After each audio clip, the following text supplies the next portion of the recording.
And Gill. Good morning, everyone. We know we are here in service of love and community. And we want to welcome Deb Moore back to the church this morning and back to the podium. And let's stand up and sing our first song.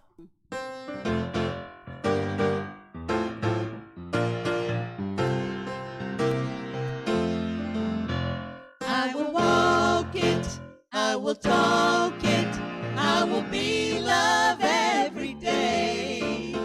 I will live it, I will give it, all along the way.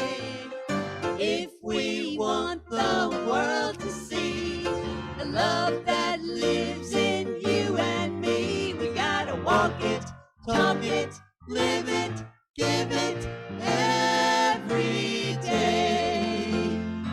Talk talks, walk talks, but walk talks louder than talk talks. Talk talks, and walk talks, but walk talks louder than talk talks. I will walk it, I will talk it, I will be love every day. I will live it, I will give it, all along the way. If we want the world to see the love that lives in you and me, we gotta walk it, talk it, live it, give it every day.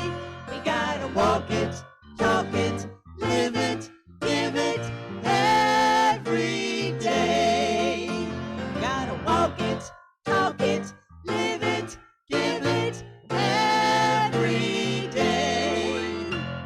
Woohoo! All right. I like that one. I like it. That'll get your blood pumping. Announcements for the morning. Prayer chaplains are always available for your prayer requests that you might have. If you have a request, please contact the chaplains or email them a request to uofmprayerrequests@gmail.com. And any and all requests. You know, your prayers are answered already. It's in there in your head and it's in your heart. The prayers are answered. And so putting it out there to a person sometimes just helps to get it out and to let them hold the light with you. So please remember the prayer chaplains if you have a need. Okay, I'll get this one out of the way. You noticed that I brought a friend with me up here? Okay. I don't know. These were all over the benches, the chairs this morning. When you walked in, I saw that I had a blue noodle. And I thought Deb may have a real big plan in her talk for these. But there isn't one, apparently, that other than they're here, they're available. So those of you that are in the room today, there's all kinds of things you can use with these, besides just in the water and the pool, Gill and Dan. You can beat each other up with it. If you've got a really stressful day and you have someone else in your house, the two of you can just get one and just whack each other with it. It doesn't. Yeah, get your aggression out. Let's get through this COVID thing and just whack. It doesn't hurt. You can hit yourself with it. It does not hurt. So take one with you. It's one of the items that we have left, and what we used them for originally, have no idea.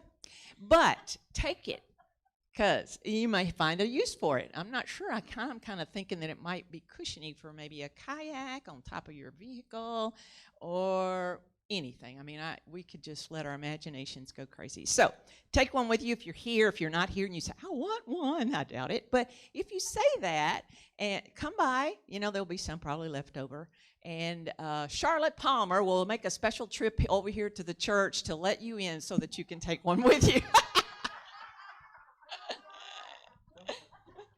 Sorry, Charlotte. I just looked at you and couldn't resist. Oh, I'm getting that one from her. Okay. Next Sunday, May the 12th, there will be a leadership committee meeting at 6:30 p.m. Please check your emails and the weekly happenings for Zoom information. Okay, so that's next Sunday, May 12th at 6:30 p.m. Yes. Oh, okay. That is Wednesday, I'm sorry. May the 12th, 6:30 p.m. So check your happenings, your email, to make sure that we get the details on the link to zoom in on the Zoom. Join the Lunch Bunch Book Club on Wednesdays, Zoom, every Wednesday morning from 11:30 to 1. The book that we're reading right now is This Moment is Your Miracle, Spiritual Tools to Transcend Fear and Experience the Power of the Present Moment by David Hoffmeister. Text Karen Burr at 931-581-6116 or see the weekly happenings for more information on the link to that. Okay, let's sing again. Reach out and spread a little love around.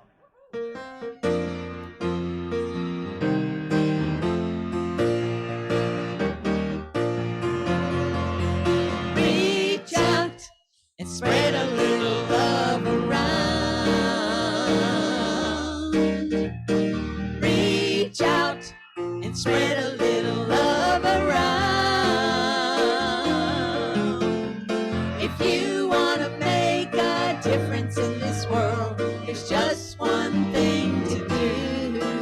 You gotta reach out and spread a little love around. Oh yeah. Reach out, spread a little peace and joy. Reach out, spread a little peace and joy. If you want to make a difference in this world, there's just one thing to do. You gotta reach out and spread a little peace and joy. Oh yeah. Reach out, sing a little harmony.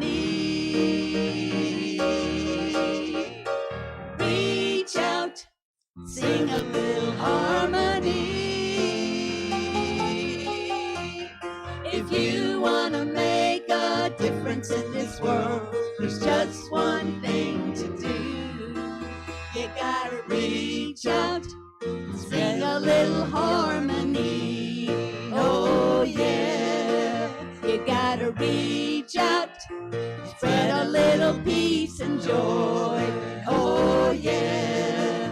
You gotta reach out, spread a little love around. Oh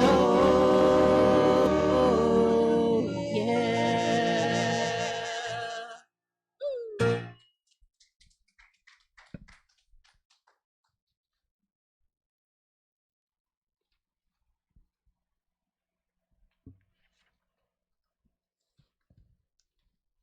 Good morning. Today's daily word is free. Self-knowledge frees me. If you would like to repeat that with me, self-knowledge frees me. My ability to lead a balanced and fulfilling life depends on the freedom to know and be myself. Tuning into what I feel, need, and desire is aided by observation and soul-searching. When I am quiet and relaxed, I am able to become self-aware and explore my inner world. If I discover worry and stress are holding me back, I recognize I am curtailing my freedom. I free myself by giving my concerns over to the divine within and praying for guidance and peace of mind. I call upon my spiritual attributes of wisdom, insight, and inspiration to lead me into wholeness and the freedom of expression I desire. As guidance comes, I feel light and free as I open fully to divine life and love. I want you to be free from anxieties. 1 Corinthians 7:32.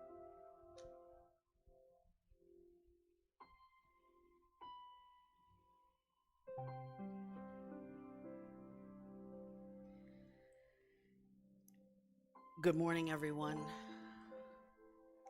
Let's take a few moments just to center ourselves in the quiet.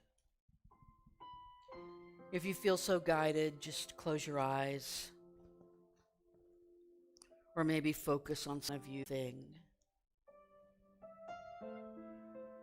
And just be one with it as you are one with all.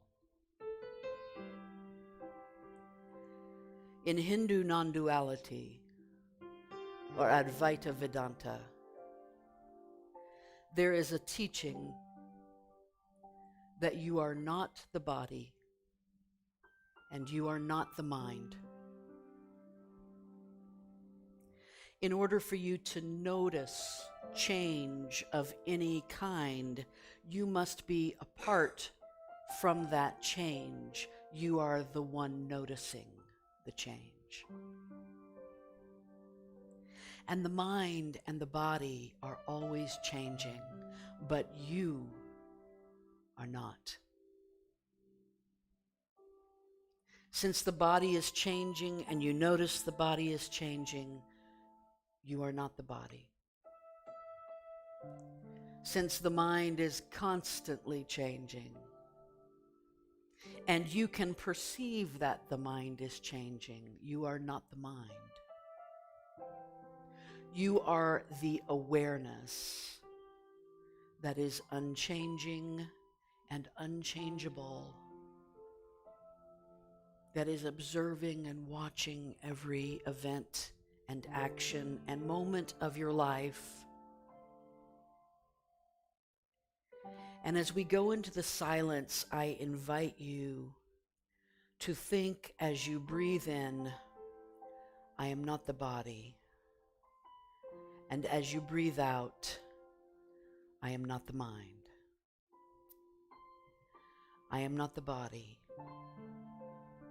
I am not the mind. I am not the body. I am not the mind. I am not the body. I am not the mind. In the silence. In the silence.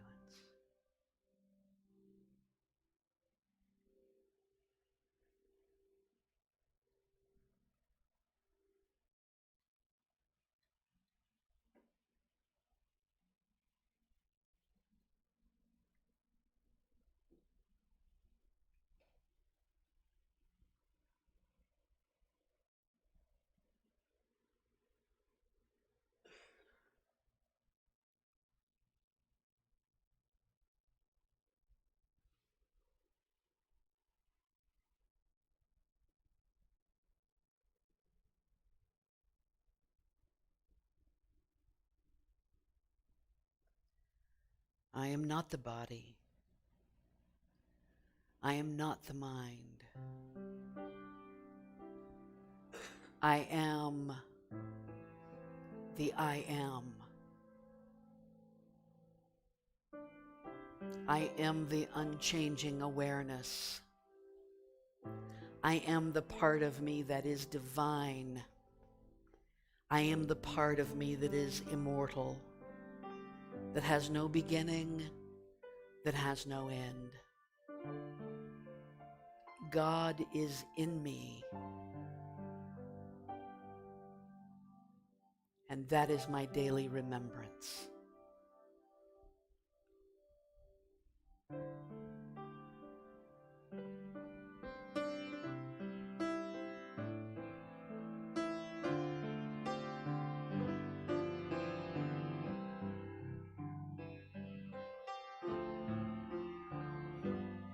There is just one presence and just one power in all the world. There is just one presence and just one power in my life.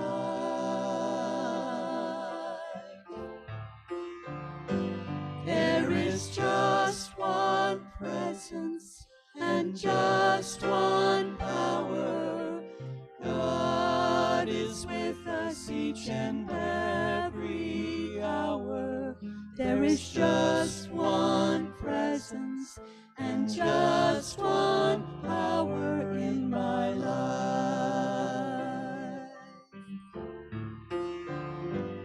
There is just one presence and just one power in all the world. There is just one presence and just one power in my life.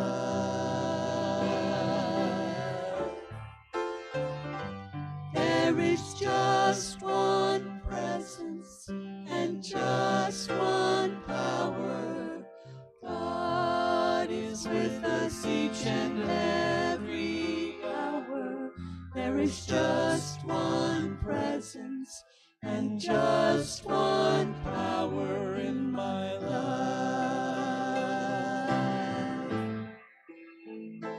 There is just one presence and just one power in my life.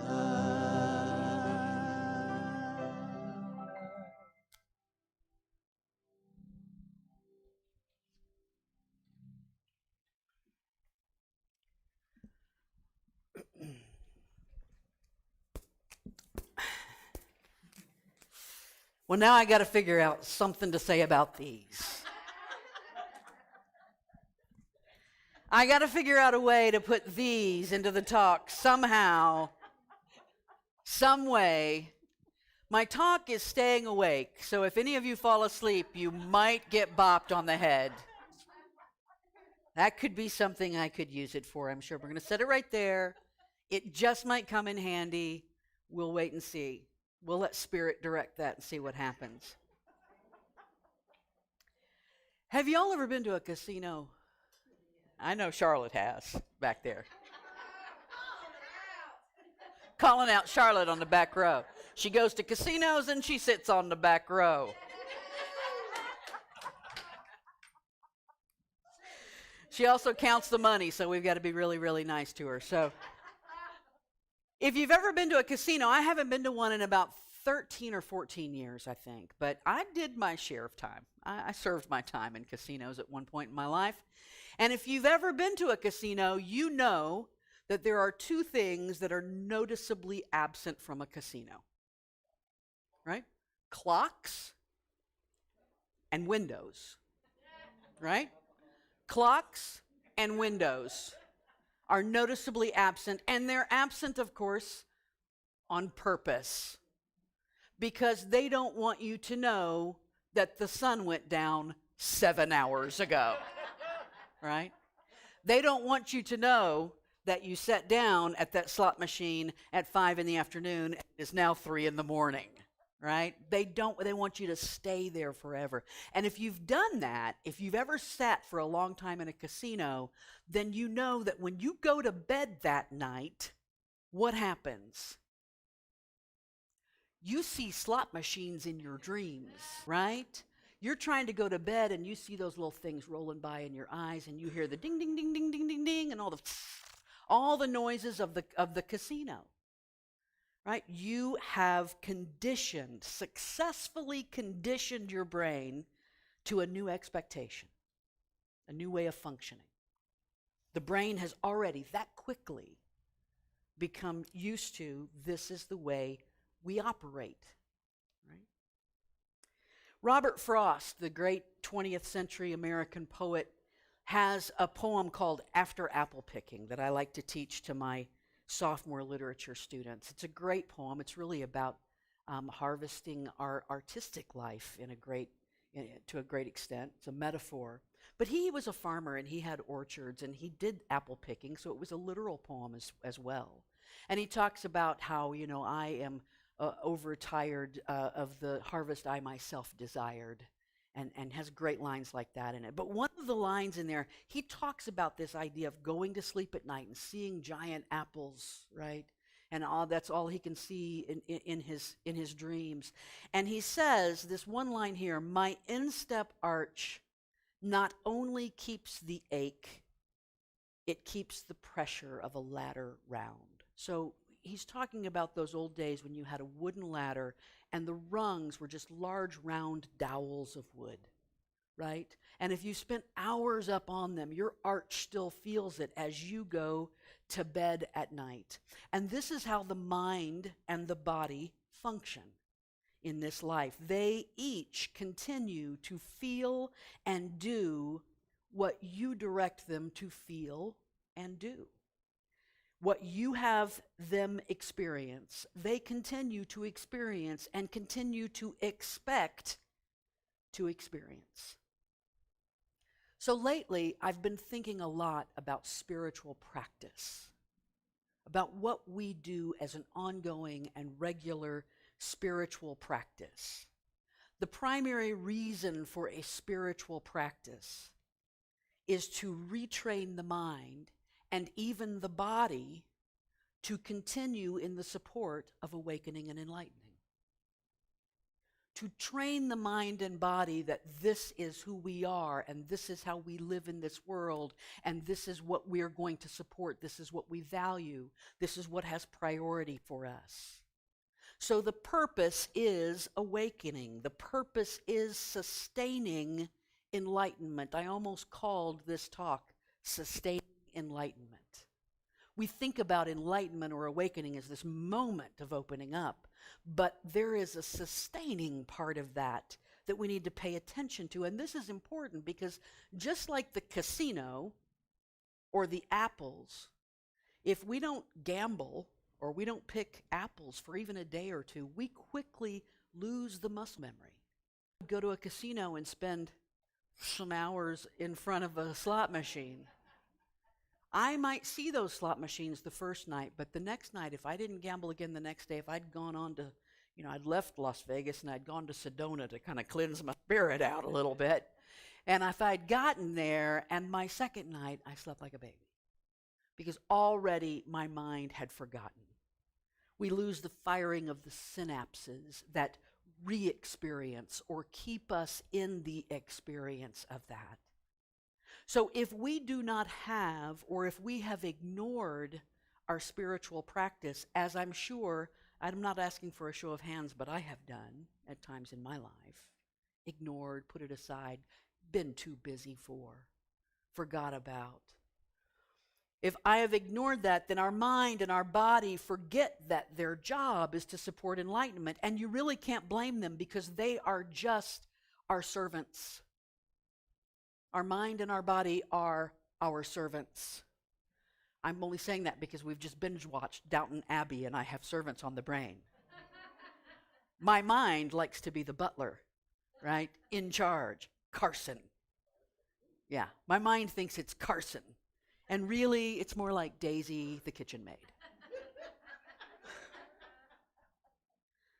Your mind and your body will act like this is normal when you forget that spiritual, that ritual, that practice. In fact, they might even work to convince you somehow that your spiritual practice was the detour, and now you're back to normal.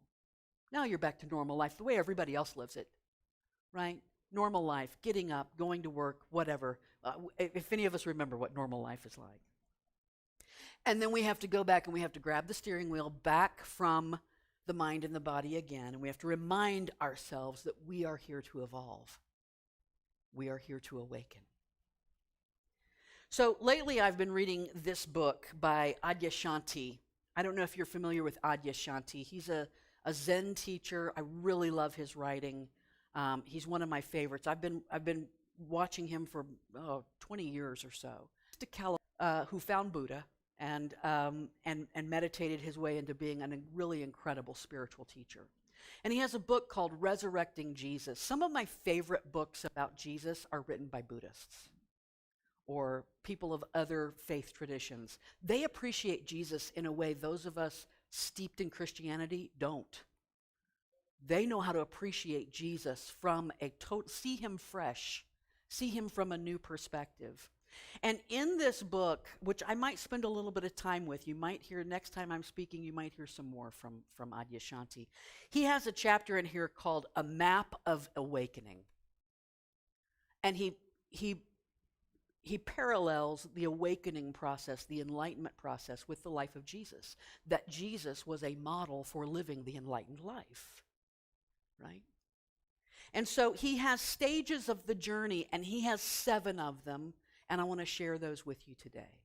So the first stage of the journey is called, and that is so small, that translated in a different way than what I originally saw it when I was making it. So I'll just tell you, it says the calling. All right? So you don't have to squint. There you go. Well, something. At any rate, the calling.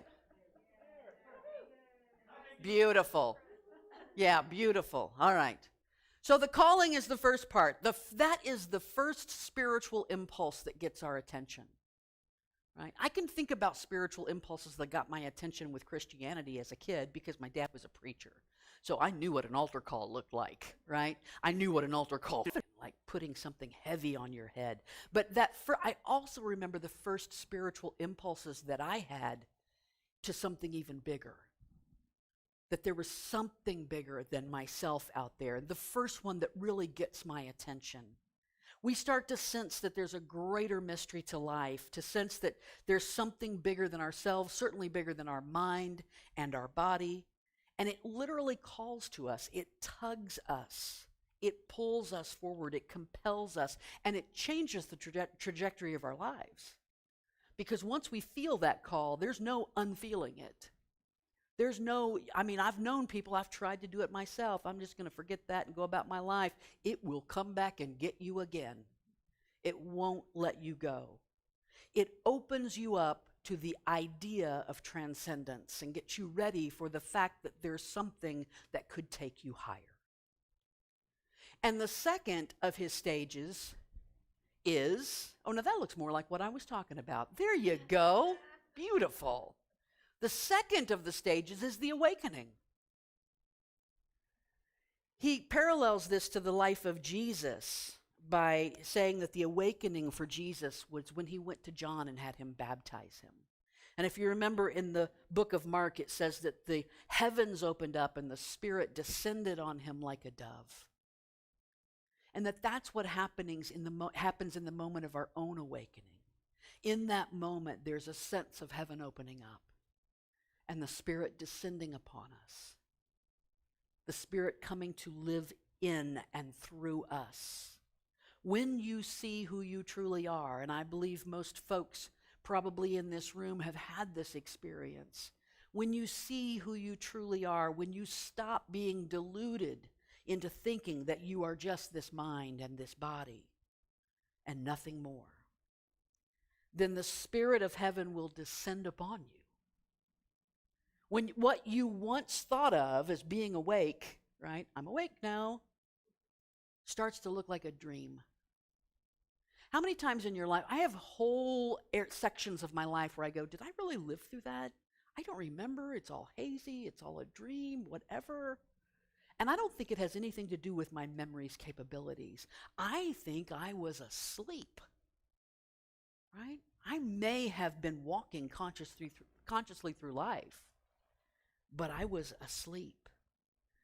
Awakening can happen differently for each person, and this is going to be a central theme to what I want to say today, is that it doesn't have to happen the same for everybody, right? Some people can awaken instantaneously. If you've ever read the work of Eckhart Tolle, then you know that his awakening was almost instant. It was just like some kind of rip in the space-time continuum, right? And all of a sudden, he just saw into the life of things, right? Some of us take years of persistence, years of practice, years of ritual. Some awaken a little at a time. Some are flooded with transcendence. And here's the thing I want you to hear today, that it doesn't matter. There's no right way for it to happen. And in fact, awakening is the place where we no longer feel competition. Every time that I start to feel competition with someone else, I know that I've stepped out of my own awakening. I've put myself back to sleep. Because there is no competition in the awakening.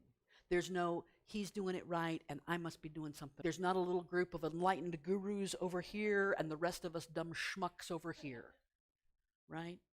Ego is all about competition.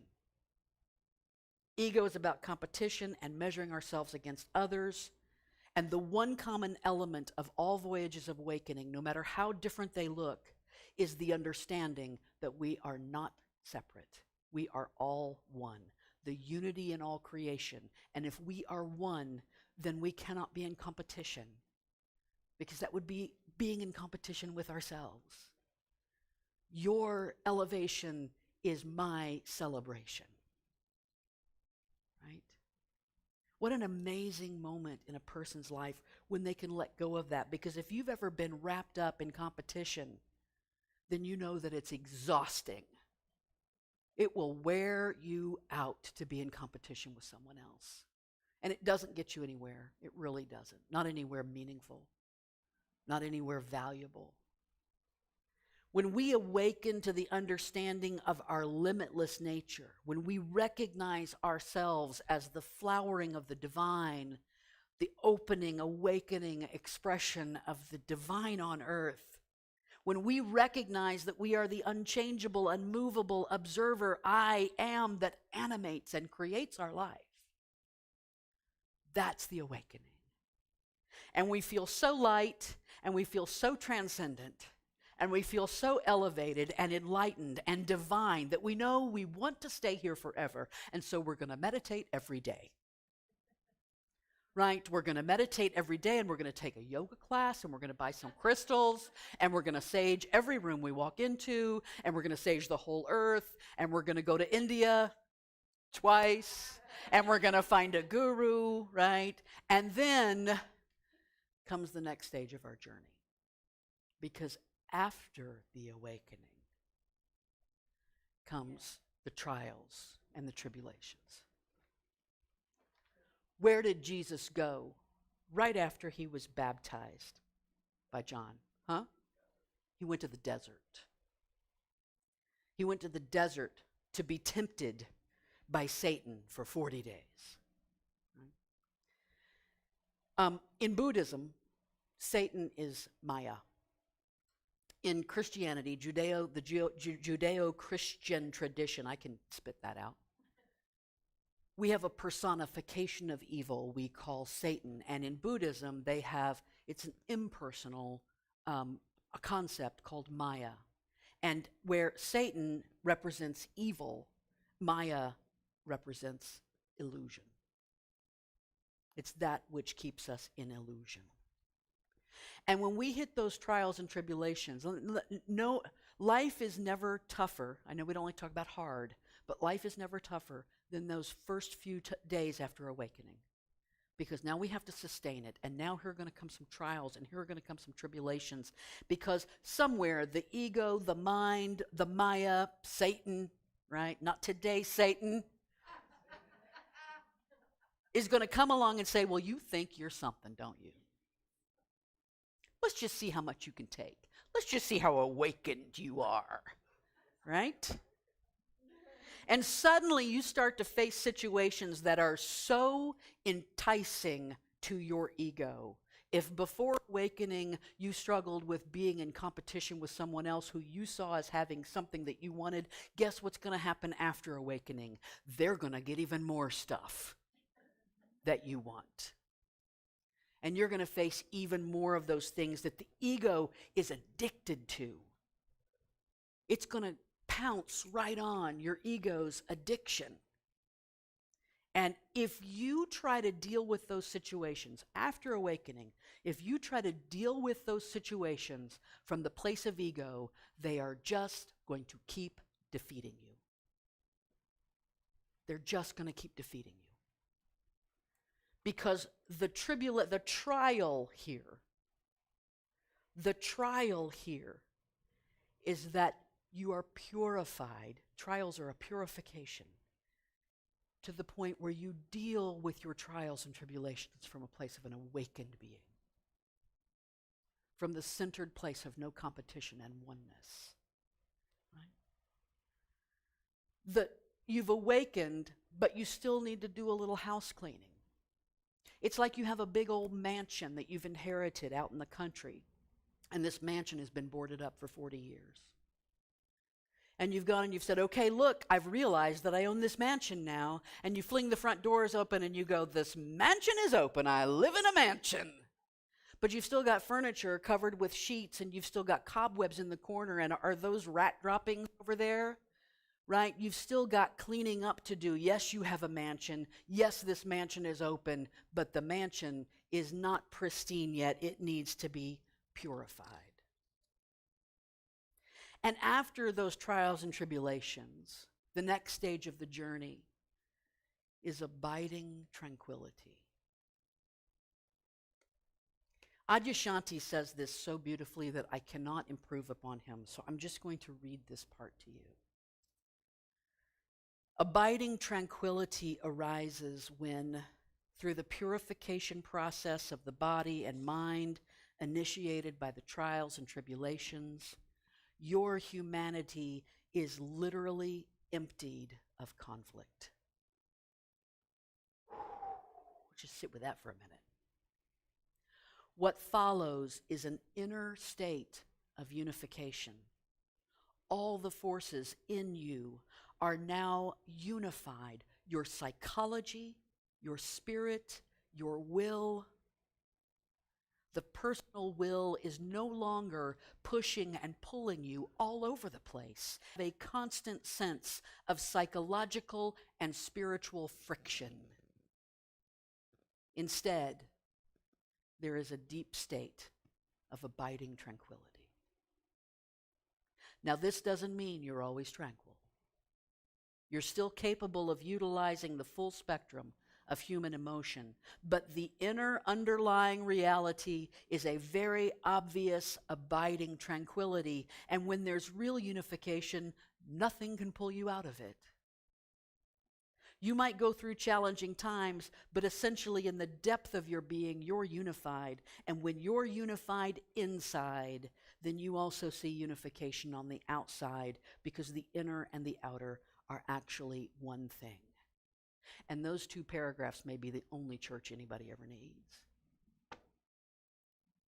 I couldn't say it any better. When this place is reached, life becomes simple and free and fearless. Nothing can touch me.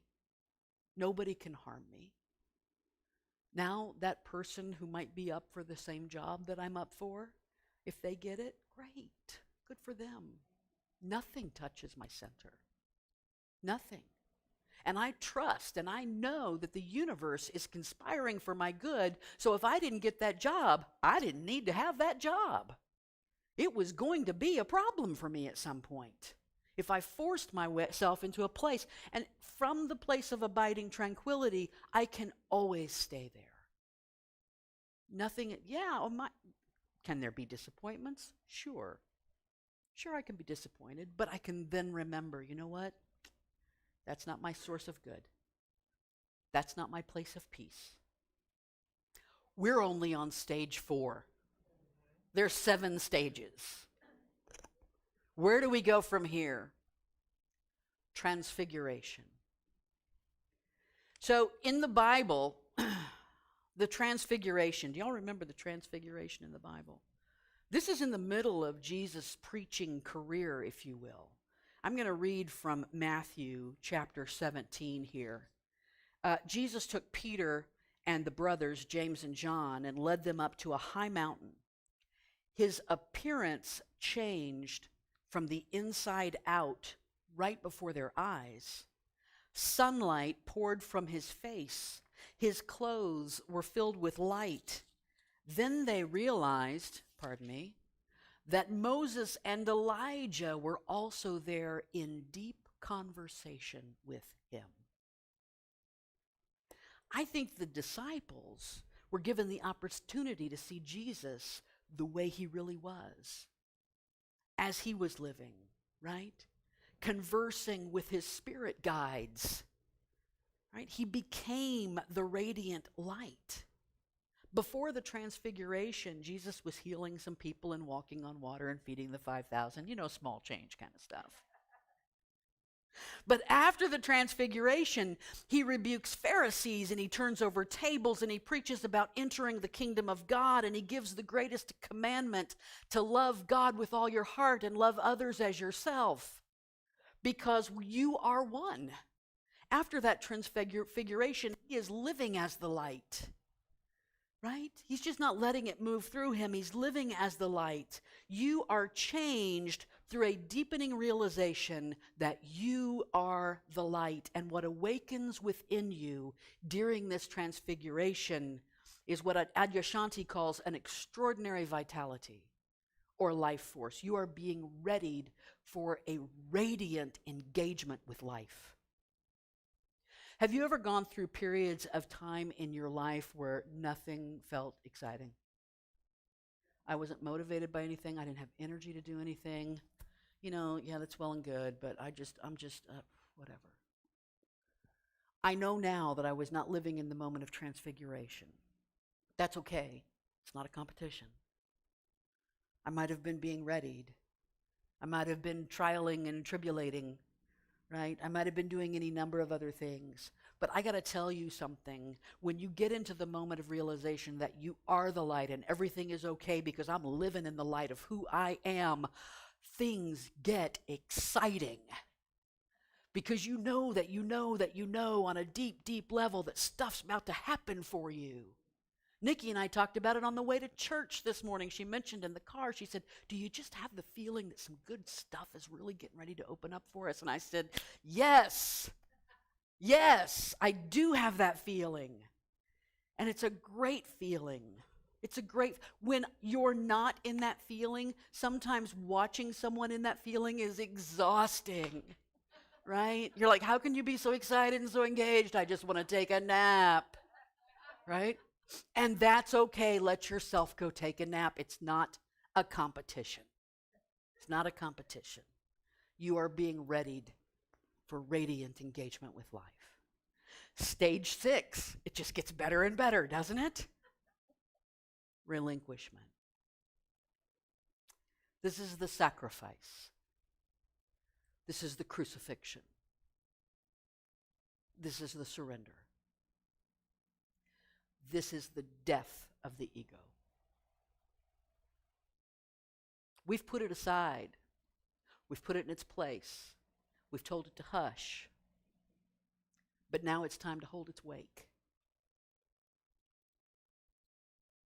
Some Buddhist teachers say that you must die before you die.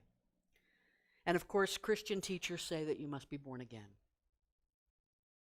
This is the place where you bury the ego and you operate from a different place. A place without a center. You spent all this time looking for your center. Now it's a place without a center. You are in the center. You are the center. The ego's fundamental identity,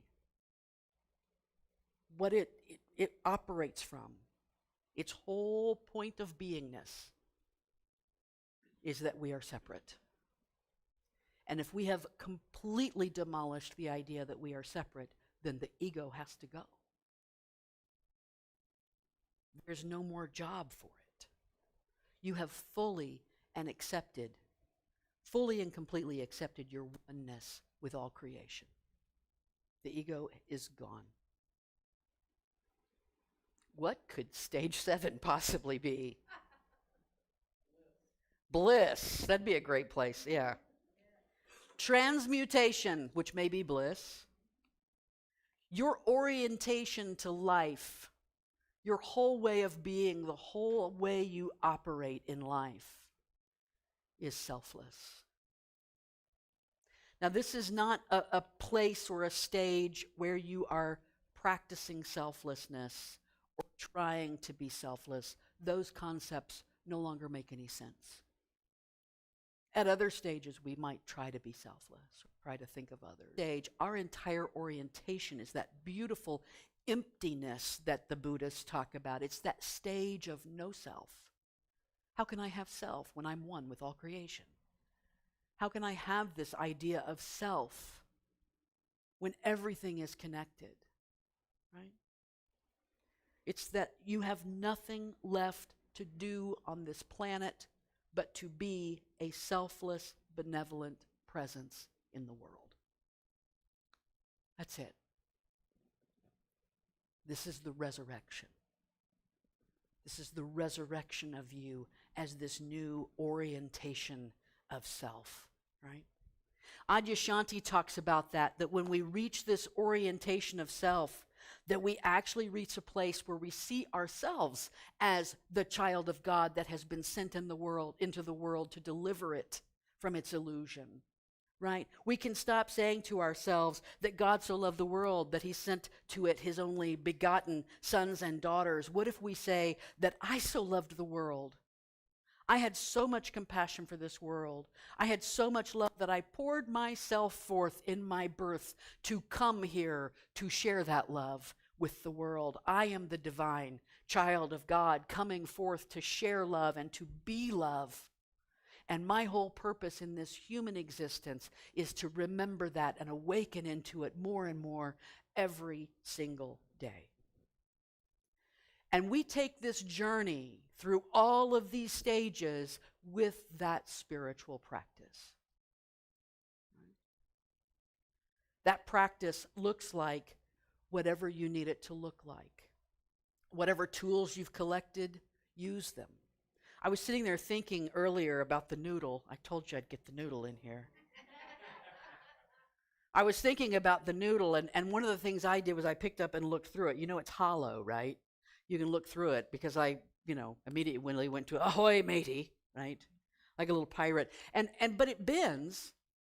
So sometimes you can't see through it because there's a bend in it. But I thought to myself, if I could hold it just right, I could see through it. And I bet if I practiced it every day, I'd get really good at it. And I'd get to the point where I could just immediately see through that noodle because that's what practice does. Whatever tools, this might go into my meditation room this afternoon. Whatever tools you've collected, use them. Whatever way you sit when you meditate, sit that way. One of the reasons why I love Mooji is because he doesn't spend a lot of time in meditation. In fact, when he's talking to his followers, he will say things like, don't be somewhere else. Be in this moment, here and now, and know that you are divine. Don't go to a place of an altered state. And an altered state is great. But I loved it when Mooji gave me the permission to say, you know what, there might be a way of doing this other than trying to sit in meditation for 5 straight hours. 5 straight hours is great. But what works for you, learn from others, and then alter it as it works for you. Don't let anything, not even someone else's enlightenment, get in the way of your spiritual practice. It's yours. It has to look like you. The more consistently you do this, the more you practice this, your practice, your enlightenment, this will move you through the stages. You don't even have to remember these. You don't need to write them down. Don't need to do anything about them. You just need to engage in your spiritual practice, and it will pull you through. Whatever it takes, crystals or incense, chanting. I've been really getting into some chanting lately, and there may be an entire talk coming up sometime this summer on chanting. We'll see how that works. Whatever works for you, because the practice itself, if at first your practice feels silly, if chanting feels silly, I'm a little self-conscious, that's why you need to practice. Because the more you do it, you won't feel silly. For years now, when I light a stick of incense, I honor the four directions: to the east, to the north in the earth, to the east in the air, to the south in the fire, to the west in the water, as above, so below, and within. And it's gotten to the point where I don't even know that I can light a stick of incense without doing that anymore. It's second nature. It's like when you see a person who was raised Catholic going up to some holy sacred place and just automatically doing that. I don't even think they think about it. It's just who they are. What is it that you can integrate into your life? I was talking to Bonita a couple of weeks ago about my Jericho plant. I don't know if y'all have a Jericho plant or not. If not, I recommend getting one. I almost went and bought 20 Jericho plants to have here today, and I just didn't, so just give me a break. I heard you were getting noodles. But anyway, the Jericho plant, Nikki bought me my first Jericho plant and introduced it to me. And if you don't know about these, you can get them you can go to Aroma G's up here and get a Jericho plant. It looks like it's dead. It looks like it's completely dead, right? But if you put a little water, and it'll sit like that for years, but if you put it in a little bit of water, it uncurls and opens up and starts to green up. You could have it sitting there dead for years, and here it is. It's opening up and it's curling up. And so what I have started doing is, at the new moon, opening up my Jericho plant with a little water, and whatever affirmation I'm working with, I write it on a piece of paper, and I curl it up, and I put it there, and then I remove the water. And that is the Jericho plant with my affirmation in it. And for a month, it sits there in that Jericho plant, and it's become a very sacred thing to me. And there it is. And then I open it up, I'll share it with you. That one was nothing, and no one is powerful enough to move me off my center unless I let them.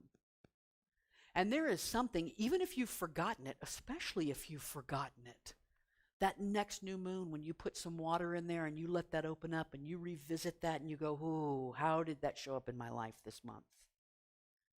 Right? Another thing that is special to me is my Nataraja.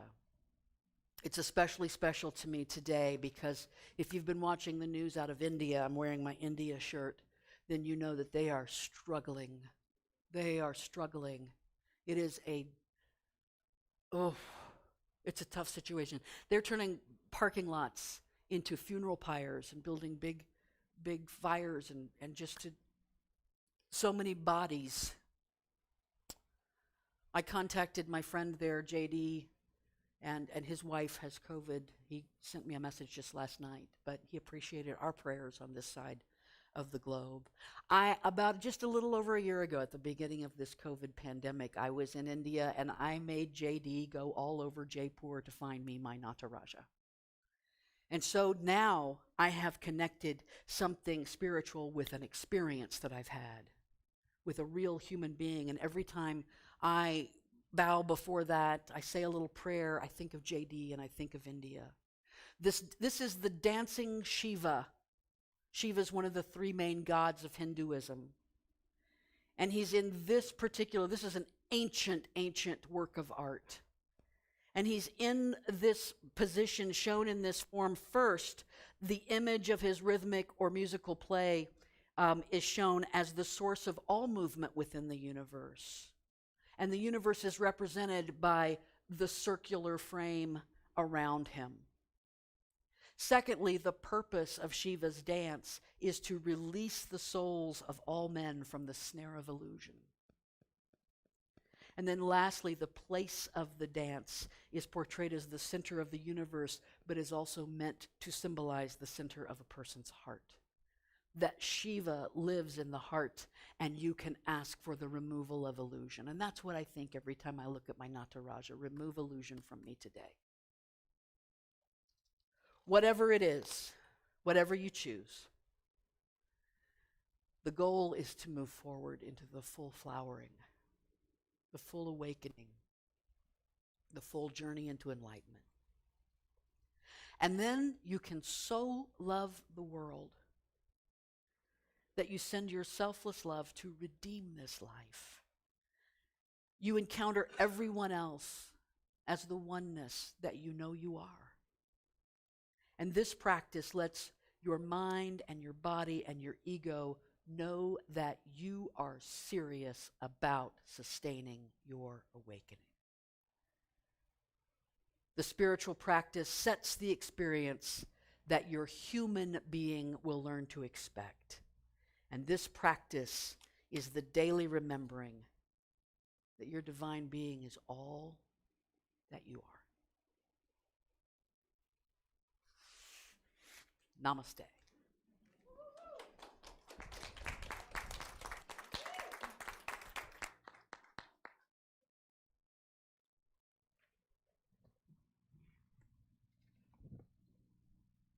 Thank you, Deb.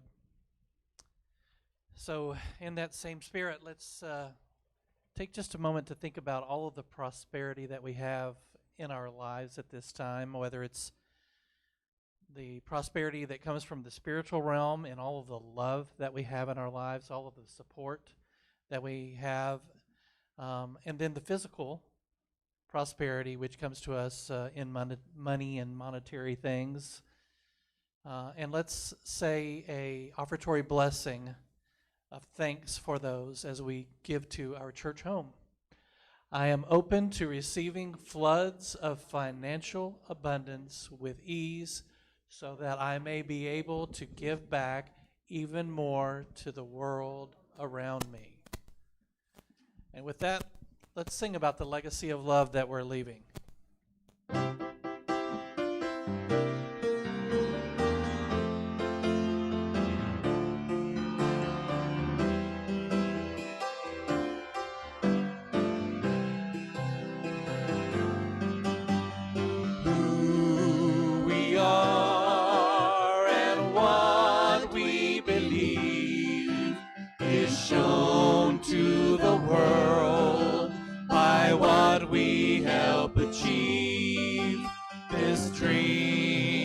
Share this loving way to live will stand forevermore, because we choose to give. We are leaving a legacy of love, leaving a legacy of love, a piece of our hearts for generations to see. We are leaving a legacy of love, leaving a piece of our hearts for generations to see. We are leaving a legacy of love.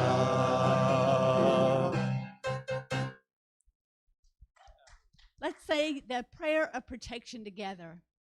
The light of God surrounds us. The love of God enfolds us. The power of God protects us. The presence of God watches over us. Wherever we are, God is, and all is well. We are love, joy, and peace. Everything else we release. We are love, joy, and peace. This is our gift to the world. We are love, joy, and peace.